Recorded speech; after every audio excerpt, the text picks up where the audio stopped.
Lori here. I'm here today to do my June reading wrap up.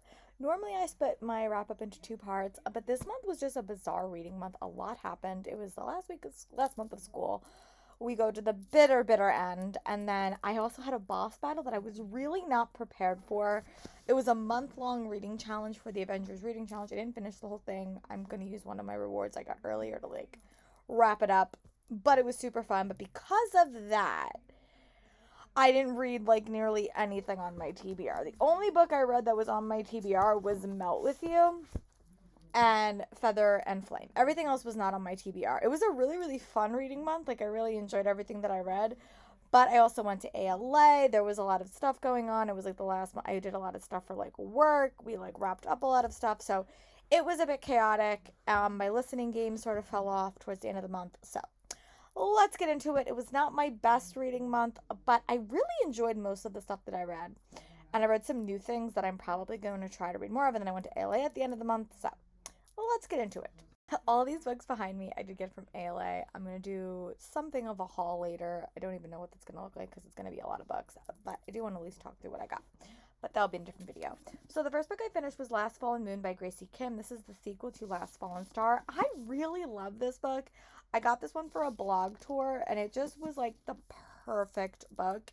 It gave me very much House of Hades vibes. So Riley O is left in book one at a very, very precarious situation. Everyone in her whole friend group has sort of forgot who she is. And she has to go on an adventure to the underworld to save the day. And it was just delightful. I love this book. I loved how Gracie Kim took that idea and sort of turned it into a fun way to explain Underworld to kids. It was really, really well done. I love Gracie's writing. I love the characters. There were some twists in this book that I did not see coming, and I'm really excited for book three that's coming out next year. This is probably second to Arusha, my favorite series that I've read in the Rick Riordan Presents series. I've loved all of them. I also got a ton of Rick Riordan Presents books for the next couple of months to read, which I'm super excited about once they all come in the mail. But yeah, this was delightful. I gave it 5 stars. Great sequel. Also very different from book one. This one had a very, very small cast of characters. And I feel like I missed those characters a little bit in book two, but I'm really excited and hopefully we'll see them in book three. But overall, I really like this and gave it 5 stars. And then the next book that I wound up reading, I think I listened to this one. Let me just see what is it. Actually, no, this one was for the Avengers Reading Challenge. It's called Healer and the Water Monster. And I love this book. It was not on my radar, but I had to read it for one of the first challenges, so I picked this one up. I listened to it and read it, and I really, really liked it. Here's a photo.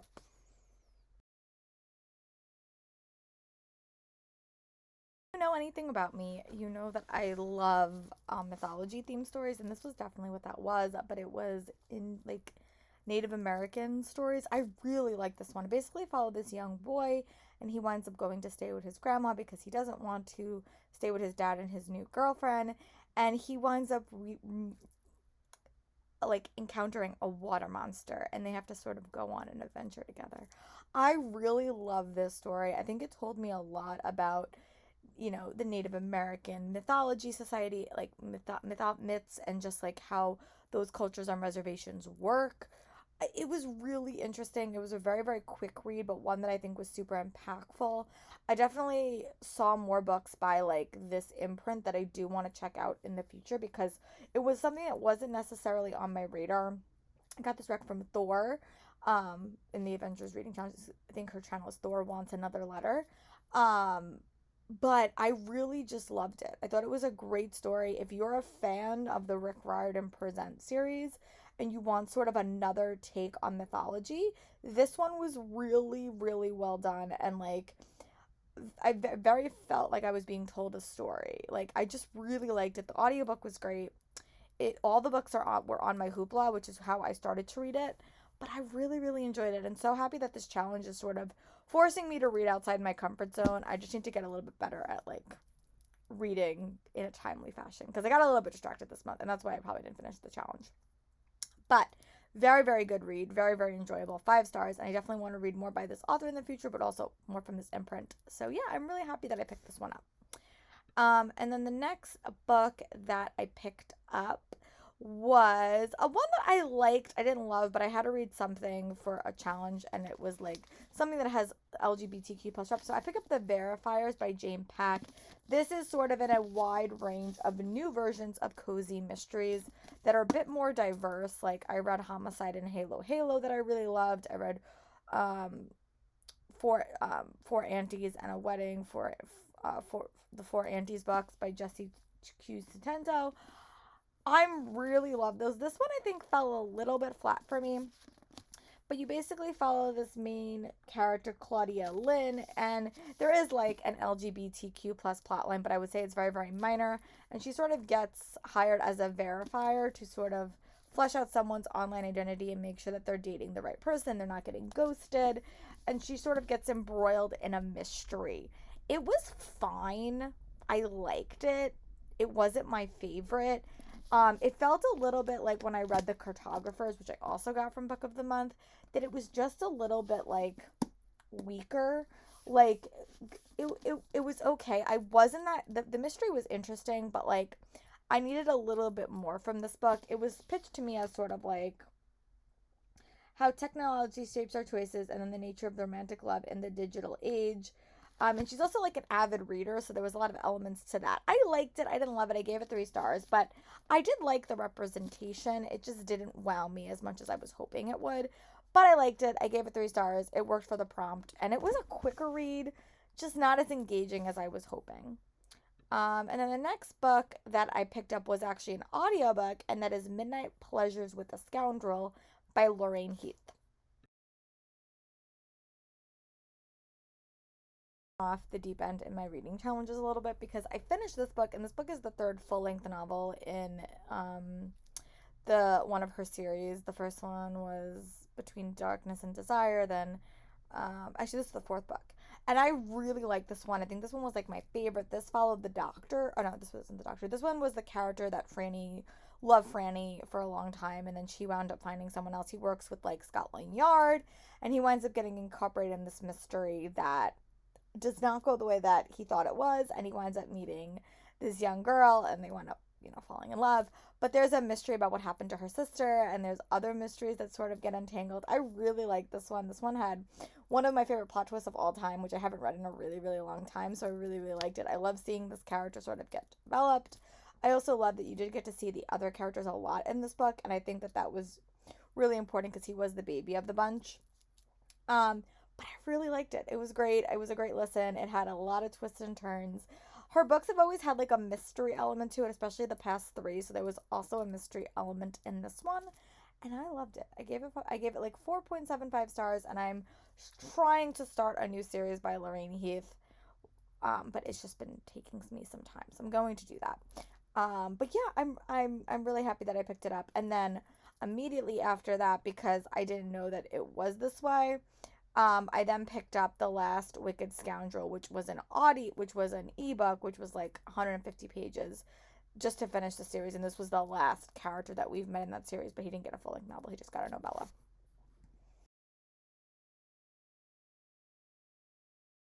You read this after the first book in the series, which is Luke and that book. It's the first book in the series because it really does connect closely to that book because it follows that being the girl character's her best friend, and she sort of gets a love interest with the doctor in the series. And I really, really liked it. It was really, really cute. There was a kid involved in the story as well, and it was really, really sweet. Again, there was a mystery element to it, and it was just a very, very sweet read. I gave it like 3.75 stars. Really, really short. I wish he may have got a full length novel, but I really enjoyed it. And that wrapped up that series. And then the next book that I read was just a delight. I had to read something that involved food, so I picked up Legends and Lattes by Travis Beldari. I think that's how you say it, but here's a photo. A cozy mystery or like a cozy environment meets a high fantasy elements. So you basically follow this orc, and she decides she's going to stop adventuring and she's going to open up her own coffee shop, and it was delightful. Like it was just really, really cute. And it just reminded me of like the structure of like reading like a small town romance and having them like build a library or build like a store, and like everything sort of really went together. You had a bunch of side characters, it is LGBTQ plus characters. It was just really, really fun. It just put a smile on my face, and I really hope we get more books set in this world following these characters. It was definitely like a quiet read. Like there wasn't any action and adventure that you would expect in a high fantasy, but I think it says it's like high fantasy with low stakes, and that's really how it felt. Like, could she get her coffee shop up and running, and then stuff happened, and there was hints of elements of mystery and intrigue. I really loved it. I gave it 5 stars, and I'm really excited to see where it goes next. But this was just like comfort read. Reminded me of reading like House on the Cerulean Sea or rereading like Harry Potter. It just gave me those warm and cozy vibes, and I really, really enjoyed it. And the next book that I read was one for one of those challenges, and that is So This Is Ever After by F.T. Lukens. This is his newest book. I actually have his other book to take with me to Aruba, but this one was probably one of my favorite books I read all month because it was so freaking funny. But you basically follow this character named Eric, and he sort of is the prophesized chosen one. He is sort of sent with his friends on a quest, and it's set in the aftermath of the quest.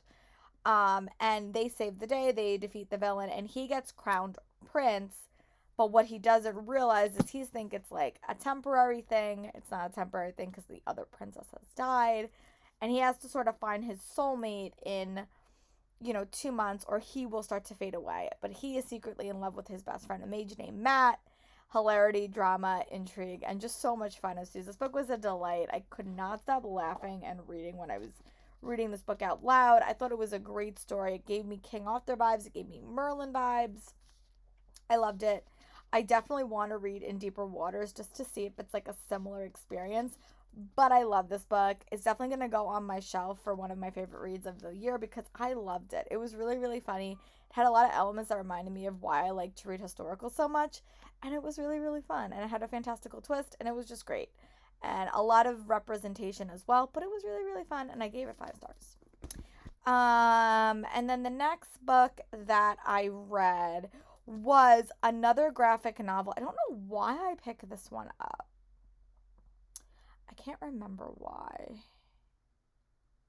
I think it was for a challenge. Again, sort of the end of the month, I was sort of picking up random things just to go with challenges. And this is really when I deviated from my TBR. But I picked up Imbalance, which is one of the last full length graphic novels in the Avatar collection. So I'm still not done with all the Avatar comics, but I finished the main line. This one's by Faith Erin Hicks. So here is a photo.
really dealt a lot with, um, you know, overtaking someone's um environment, and like, a lot about immigration and like a lot of deeper, harder topics, but focused on characters that we know and love. And I really, really like this one. I think it had a really interesting conversation about like new people coming into an environment and taking over, and like the power of machines and like taking jobs away from people. It was a really interesting one and really, really compelling, but it did deal with a lot of harder topics. So I enjoyed it. I just think it did it in a really, really well crafted way. But I think Avatar did that anyway. Like, it always talked about really hard, mature topics, but in a way that kids can understand. And I just really like this one. So that's why I wanted to mention it. But it was very, very fun. I think this has made me finish the Avatar line, but I still want to go back and read a couple of the other one-offs and stuff. But overall, I really like this and gave it 4 stars at this point. But I actually bought this for it. But I bought El Defo by CC Bell to read for one of my challenges. And this is a delightful read. It is a really short graphic novel, but it follows a girl named Cece. She is just like a memoir biography that like sort of inspired by her life, and she gets meningitis. I think she gets meningitis, and that makes she loses her hearing, and it sort of goes through her in her elementary and middle school years, sort of dealing with her being deaf and sort of having relationships with friends and just dealing with her learning challenges. And as someone that struggled with learning challenges a lot, I really related to her and how she made stuff work for her, and then how she sort of dealt with friendship dynamics and boys, and a lot of stuff happened in this read. And like you sort of got her whole elementary school, and I think most of her middle school year too. Maybe it ended at 5th grade. But it was just, the writing style was really, really easy. It was also a really easy comic for me to read. Like, sometimes when I read comics, I get confused like where I have to go. This one was like very easy to follow. It sort of reminded me a little bit of The Wizards of Mickey I read last month, but very, very easy to follow. So if you're someone starting into reading this one, it was very, very easy, very, very flowing. It didn't really confuse me, which is hard to do sometimes. But I love this. I gave it 5 stars, and I just loved learning about her learning issues because it really reminded me of my experience in elementary and middle school, because I didn't have her issues, but I had learning issues, and I really connected to that. So 5 stars. Really happy that I picked it up. One of the challenges I had to. So, or it was recommended to. So that's why I picked this one up. And then the next book that I read was one of the only books on my TBR. Actually, another one will be too, but Feather and Flame by Liva Blackburn. This was the Mulan retelling. This is the Queen Council series. This book I've literally had in my house. Like, I still have the ARC. I got this ARC in November, and because Disney had so many publishing issues, it just kept getting pushed and pushed and pushed and pushed. But I'm pleased to say that I like this a lot more than I liked the Belle one. I thought this one was a really interesting take, because you follow Mulan in this, and you follow her after the war and stuff, and she sort of unexpectedly gets named Empress, and it leads her on a really, really wild journey.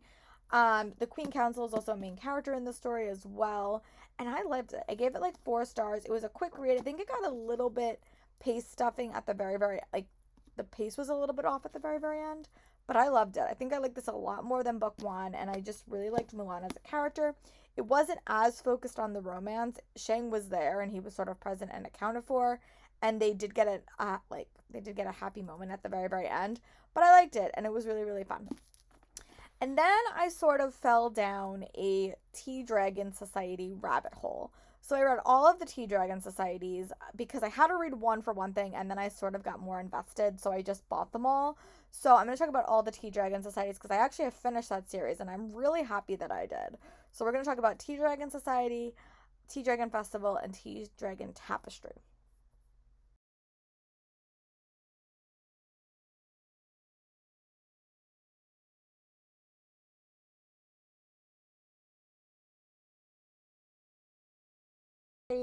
Was a reread for me, so I really like that one. And it just is a really, really sweet story. Like, I really like this. There was a lot of LGBTQ plus moments, but just cute dragons. I actually bought one of the Tea Dragons when I was at ALA because they were just present and accounted for, and I couldn't just say no. But I think my favorite was probably Tea Dragon Tapestry. That was like the companion, like the direct sequel to Tea Dragon Society. And I really liked Tea Dragon Festival because that was sort of like a prequel, and you got to see the characters in a different environment. but I really like them all, and I thought it was a very, very sweet reading. And I have another one by that author on my Kindle, so I might actually read it when I go to Aruba. We'll see. I might do like an Aruba TBR because I think it's going to be different from my like actual TBR because I'm taking different books with me. But we'll get there. So yeah, so I really, really like this. I think I gave them all between like 4 and 4.5 stars. My favorite was definitely Tea Dragon Tapestry. And then the last book I'm going to talk about in this video is Melt With You by Jennifer Dugan. This is her newest ice cream themed romance. And it's definitely a bisexual main character, but you basically follow this character named Fallon and Chloe, and they were best friends for a long, long, long, long time. But something happened where they had a hookup situation, and then they basically stopped talking, and they didn't talk for like a whole year. But the next summer, their moms need their help to sort of save their ice cream business. They have to do a festival together, and they're sort of forced to work together. And some secrets come out about last summer, and they have to sort of deal with it. I like this. I was reading this when I was at ALA, and I probably would have finished it a lot quicker if I had more time to read it. But it took me like 3 to 4 days. It would not have taken me that long if I was like just sitting down and reading, but I was running around like a crazy person that weekend. But I really, really liked it. This is definitely one of my, I don't know if it's like my favorite, because I have read quite a bit by Jennifer Dugan. I think I've read everything that she has currently out. And I really liked Verona Comics. It was definitely a harder topic book. Was not the biggest fan of Hot Dog Girl. I really like Some Girls Do. But I think Some Girls Do was definitely my favorite because being in Fallon's head was a little bit hard at points. She also told the story to you in a really interesting way because I always felt like she was breaking the fourth wall to talk to me. And I like that. So I gave this one like 4.75 stars. Really enjoyed it. And I'm excited to see what she writes next. But yeah, guys, those are the books that I finished in the month of June. It was definitely a weird reading month. I definitely didn't accomplish all that I wanted to, but I'm really excited for the summer. I have a couple of trips planned, a lot of audiobook listening time. I'm going to Aruba and I'm going to Universal, so I'm really excited for that. I will take you guys along with me. At least I'll come back and chat with you guys. But I hope you guys are staying safe and being well, and tell me your favorite book in the comments. My favorite book is probably So This Is Ever After. This one I really, really liked. And also The Last Fallen Moon. These are my two favorites of the month. And Tea Dragon Society. And my one that needed a little bit of work was The Verifiers. But I hope you guys are staying safe and being well. And I'll talk to you guys soon. Bye, friends.